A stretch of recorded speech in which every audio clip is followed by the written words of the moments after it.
Hello everyone and welcome back to my channel. My name is Megan nGlade and I'm here with 15 minutes of Come Build With Me.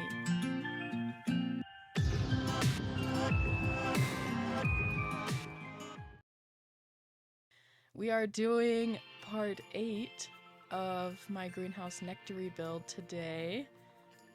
And we're getting there. I think it's out of 13 videos. So stay tuned for us to be finishing it. Let's see. I really love this build. I miss building it. If you didn't know, I've already built, like, the entire thing. And then now I'm releasing videos chunk by chunk. Especially just because I feel like building 15 minutes at a time actually really helped me to pay attention to the details and also not get super overwhelmed with the build. Today we're doing terrain paint to start off. And terrain paint is something that I have a love-hate relationship with because it just makes everything look so much better in a build. But if you don't wait until the end to do it, sometimes you get a weird glitch where it just deletes all of the terrain paint that you've put down. It's very frustrating. But at the time that I was building these, I really hadn't built, like, I've built a little bit for myself, but not really for, like, other people to use builds. And that's what this series is introducing me to, you know? Being able to build and then be confident enough to put it on the gallery for if people want to. Not that people have to, or even that people will, probably. But it's scary to me, you know, putting it out there for people to see, for people to download, for people to judge. But you have to start somewhere, right? So at this moment, this is my first time building something that I'm going to put on the gallery. And I have a hard time laying everything out before I put terrain paint down. Landscaping is much easier when I already know where the garden beds are.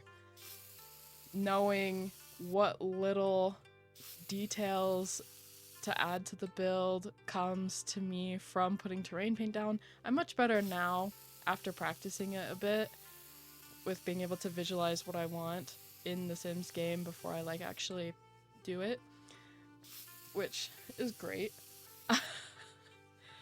Definitely an improvement, I think.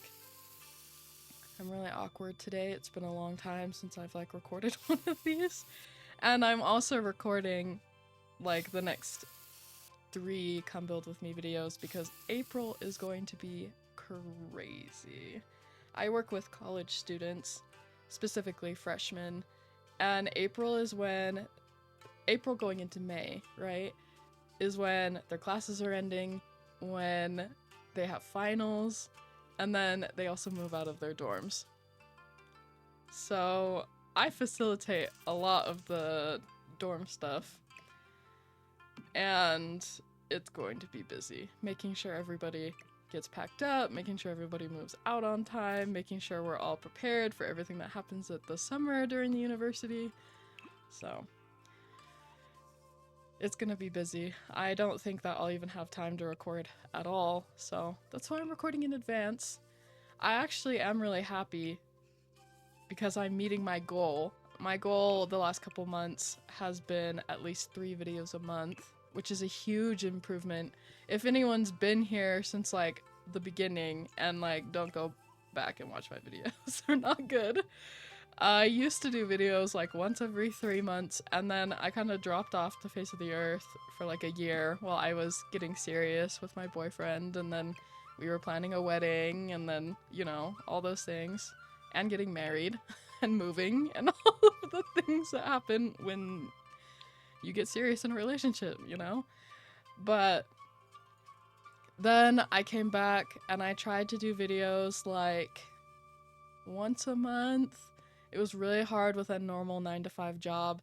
I'm very blessed with the job that I have currently because it's not a normal 9-to-5. It's still 40 hours a week, but it's a lot more flexible with what I can do, and it's more like working from home. So I've had time to be able to do at least 3 videos a month. I'd love to up that to have a video come out every week, but I'm like finagling. And during the summer, it totally could happen since my schedule will be a little bit different. And I just came into this job in like October, so I'm still getting my footing, if that makes sense, with how my schedule works, how to prioritize things so that I do have time for my hobbies, especially my YouTube hobby. So I really enjoy it. I think it's really funny that I decided to put these outdoor lights down when I didn't make it nighttime. Usually I make it nighttime so that I can see where the lights need to be, but I think in this moment I was thinking just like, oh, I'm so experienced by now, like I know where the lights go, I know where they'll need to be. You guys will see later that that's not the case, but it's okay. Oh, and then I didn't talk about this, but I did put in that little area with the barrels and the wheelbarrow that just has a little like awning over it. And I think it's cute. I think it adds a lot of personality to the build. So you're just like, yeah, like this is actually used as a greenhouse nectary. And then I put the fence down knowing full well that it would be a patio, but I wasn't sure if I wanted it covered, and I decided that I do want it to be a covered patio.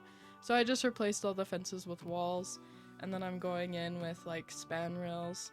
And the thing is, I really like the span rails that I used on the pavilion, but they're a little bit too fancy for the build, like the rest of the build, because it's more of like a rusticy, classy vibe and not like a super fancy like European style building.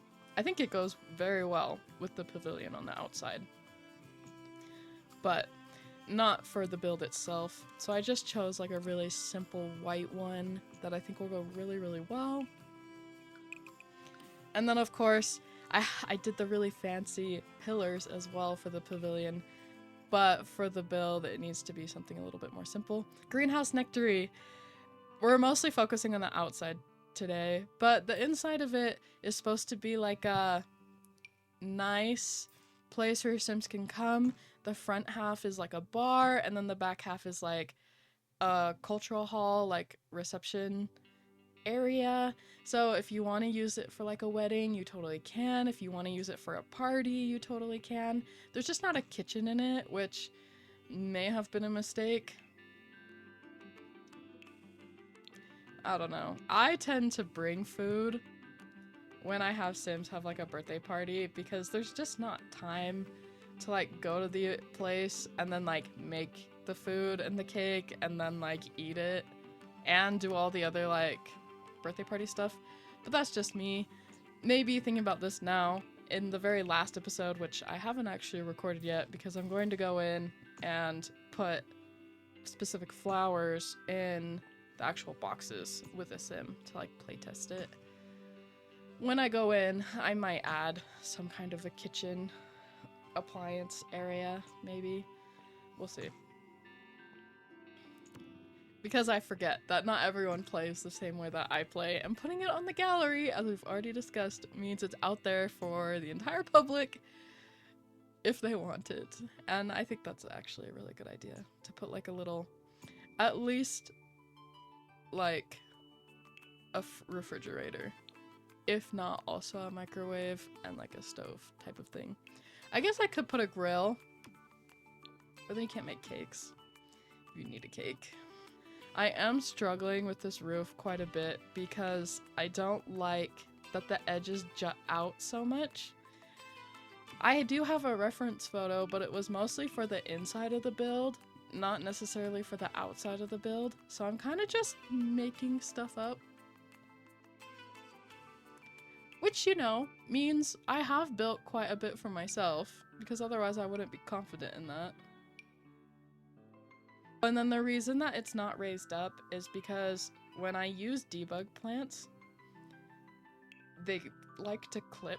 They, instead of sitting on the ground, like right in front of whatever raised platform you're trying to do, they like to sit on the platform or like super far away from the platform. So a little thing that I like to do is keep it on the ground and then put all the plants in and then raise it up and put all the stairs in and everything. That way it just looks a little more realistic and better. This is coming out, it'll be the first week of April. I think it'll be great. I'm really excited for the crazy weather to be over where I live.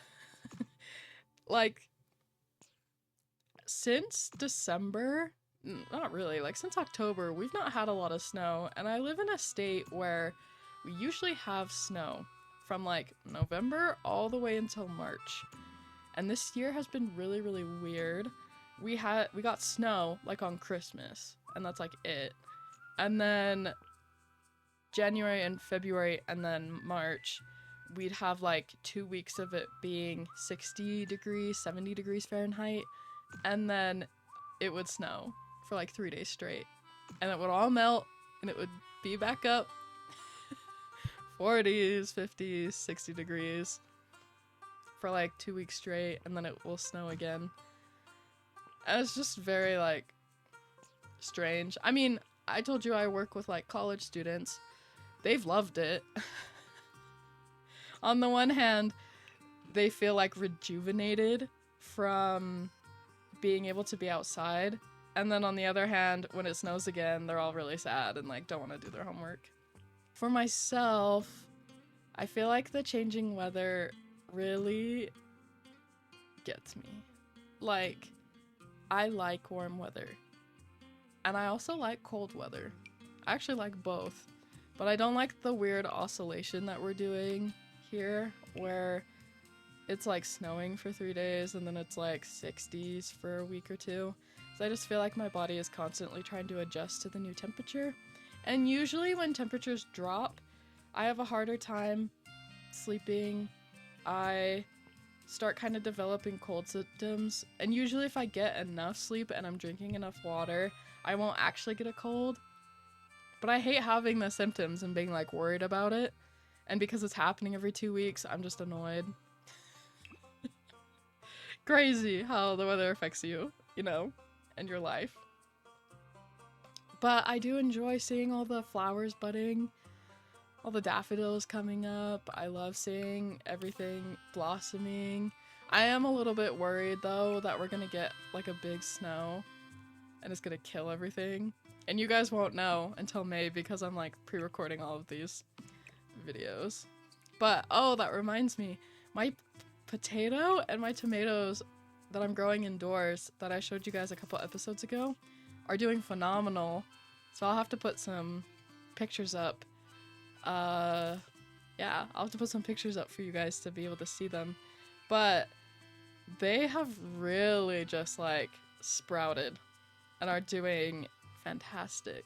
And I'm really excited.